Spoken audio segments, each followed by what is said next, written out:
Hi guys! Andito naman ako. Oh, 'di ba? Chika naman tayo dito. Sa hindi pa naka-subscribe, unahin ko na 'to. Sa hindi pa naka-subscribe, mag-subscribe na sa YouTube channel ko. Tapos manood kayo ng mga videos ko dito. Ngayon, house quarantine muna ako.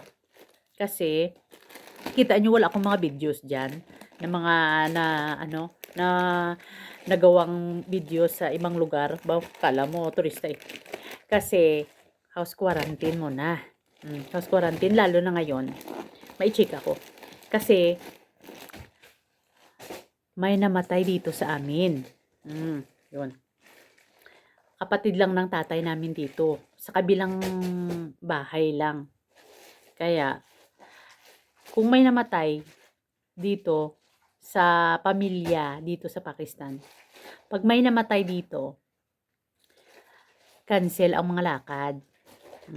Ganyan, hindi tulad sa atin sa Pilipinas, kung may namatay sa atin kung saan tayo pupunta. Dito sa Pakistan, kung pag may namatay dito, siyempre parang nakikiramay, parang nagbibigay tayo ng simpati sa pamilya. So ganyan, kung may mga lakad kayo, yan, cancel. Lalo na pag halimbawa may kasal, yan, number 1 pa yan, may kasal. Yan. Halimbawa, ang isang pamilya o ang relatives ng namatayan, may kasal na ano ba, na tawag nito, may planong magpakasal. So, ano muna yan, i-extend yan. Kung halimbawa, next month, tapos may namatay ngayon, hindi yan sila magpapakasal next month.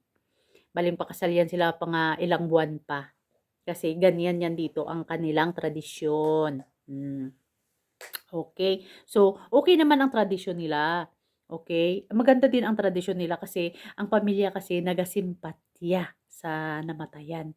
Oo. Lalo na pag pamilya talaga ha. Pero pag mga kapitbahay lang, mga kapitbahay, halimbawa, hindi naman nila pamilya dito, yan, pwede magpakasal yan kung hindi, wala naman silang, pakialam wala nang pakialam, kumbaga, wala sila related sa namatay, pero pag related talaga, tapos may kasal kayong ay talagang cancel talaga yan. Yan. Kumbaga, i-extend ang kasal. Ganon. Number 2, yung yung halimbawa, magpunta kayo, mag-grocery kayo, yan, tapos may gagala kayo, hindi muna kayo gagala. Halimbawa, punta kayo sa mall, punta kayo sa may birthday party, punta kayo sa may mga function, yan, cancel muna. Hindi muna kayo jaming-jaming. Kasi nga, yan ang tradisyon nila dito. Parang culture nila na ganyan. Na makipagsimpatya sa namatayan. Yes. So, hindi naman pareho sa atin sa Pilipinas, lalo na sa mga Kristiyana, kung may na sa mga 'di ba normal lang sa atin sa Pilipinas, yung pag may namatay tapos punta ka sa mall minsan, halimbawa kakain kayo ng kaibigan mo, pero may namatay sa inyo, hindi yan pwede dito. Hindi yan pwede dito. Kailangan talaga makipagsimpatya ka talaga. Yan. Lalo na talaga pag close relatives. Katulad ng mga kapatid, mga tatay, mga tiyahin, basta nasa close relatives, basta cancel ang mga lakad nyo. Katulad sa akin. Ito, ilagay ko to sa akin ngayon. Ako, may plano nga pumunta sa Islamabad. Okay? So, ngayon, hindi yun natuloy. Hindi natuloy. Ang biyote, hindi natuloy kasi nga, syempre, ang pamilya din na puntahan ko doon din, pumunta din dito. At saka hindi pwede. Kahit na hindi sila pumunta dito, baby, give me to mama. Kahit na hindi man sila pumunta dito, halimbawa, pero pupunta talaga yan sila. Kahit may sakit nga lang, pupunta yan sila. So, andito man sila.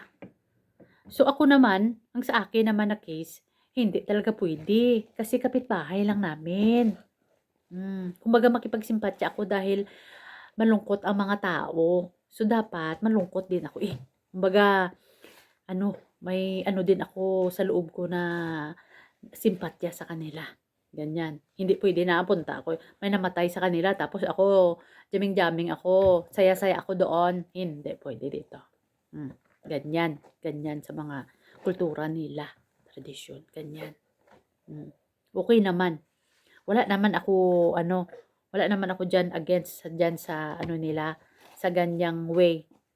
Pero, tawag nito, okay din naman. Wala naman problema. Kaya lang, syempre, yun nga, kung may mga lakad ka nga, kailangan mo i-cancel. Kailangan mo talaga i-cancel. Pero kung halimbawa, pag halimbawa, emergency, katulad niyan, may sakit, tapos, may nagkasakit, tapos talagang emergency talaga, yan, pwede yan. Halimbawa, binamatay ngayon, may namatay, tapos ngayon din may emergency, pwede yan, hospital. Hindi pwede yan i-cancel. Ganyan. Pero, pag halimbawa lang niya, mag-jamming ka lang niya, magpunta ka lang niya sa mga birthday party, mga mag-shopping ka, yan, i-ano mo muna yan, i-cancel mo yan, ng mga ilang araw. Oo, mga ilang araw pa yan. Ganyan dito. So ang lakad ko sa Islamabad ya, kundi cancel ya eh. Dito lang muna kami, parang self-quarantine muna kami dito. Ay, nagtawa ako. Hindi pwede magtawa. Seryoso ako ha. So, ganyan guys. Ganyan ang paniniwala nila. Hindi ko lang alam kung sa Muslim ba talaga o sa Islam ba talaga ganyan lahat ng paniniwala o sa dito lang sa Pakistan lang na paniniwala, mga Pakistani na paniniwala sa kanilang or sa kanilang tradisyon or kultura. Ha? So, yan lang ang impormasyon na kaya kong ihatid sa inyo dahil masama man sa pakiramdam ko na hindi ako natuloy. Pero anong gagawin ko kay wala eh, may namatay eh. At saka kailangan din ng parang bigay respeto sa pamilya. Eh, syempre, pamilya ng asawa ko. So, kailangan respeto. Kasi pangit naman na, oy, pupunta ako ng Islamabad tapos may namatay dito.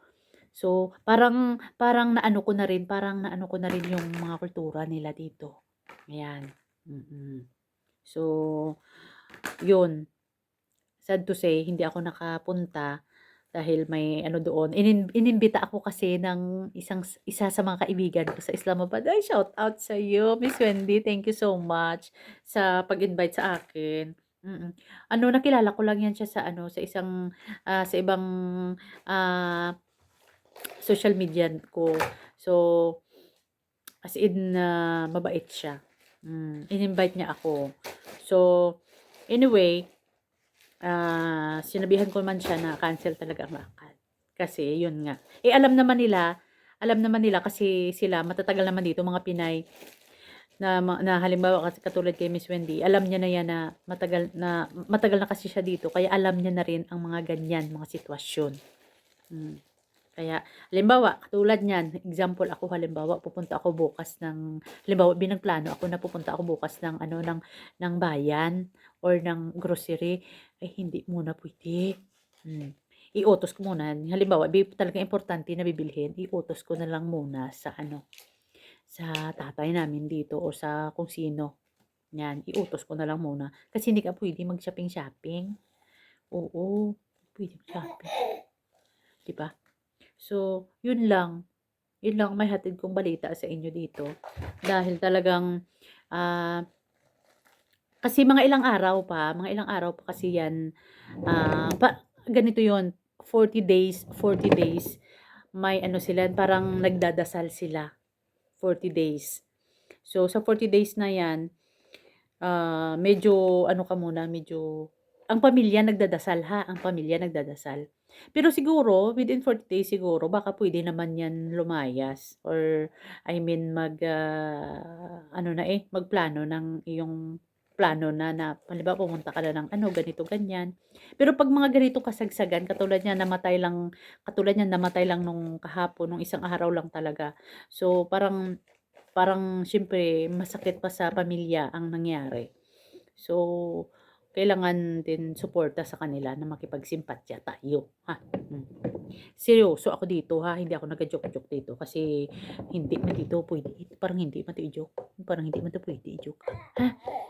Okay. So, yan ang kaya kong mahatid na balita sa inyo dito na isa sa mga tradisyon or kultura ng Pakistan na 'pag may namatay, ang mga lakad, cancel. Ang mga kasal, cancel. Okay? So, kung may mga meet up friends kayo, mga party, cancel yan, ha? Okay. So, ganyan yan dito. Pwede nyo i-extend nyo na lang mga ilang araw siguro. Or iwan ko baka after 40 days siguro. Or basta mga ano, mga after siguro, okay na sila yan. Pwede na yan siguro. Yan. Lalo na talaga sa may kasal. Yun talaga. Hindi talaga pwede. Kailangan talaga i-extend ang time. Ganon. Kailangan nyo talagang, syempre dito, ano naman dito, arranged marriage naman dito. So, sila na yung bahala dyan. Ha? So, yun lang. Salamat sa lahat ng mga panood sa aking videos. Okay? Thank you so much, so much. At saka mga hindi pa nag-subscribe, yung sinabi ko, mag-subscribe na kayo, panoorin nyo. Huwag nyo skip yung ads para makatulong. Hello. Okay? So, thank you so much sa lahat ng mga supporters ko. Thank you. At walang sawang pagti-thank you ko sa inyo. Okay? Salamat. Thank you so much. Bye-bye.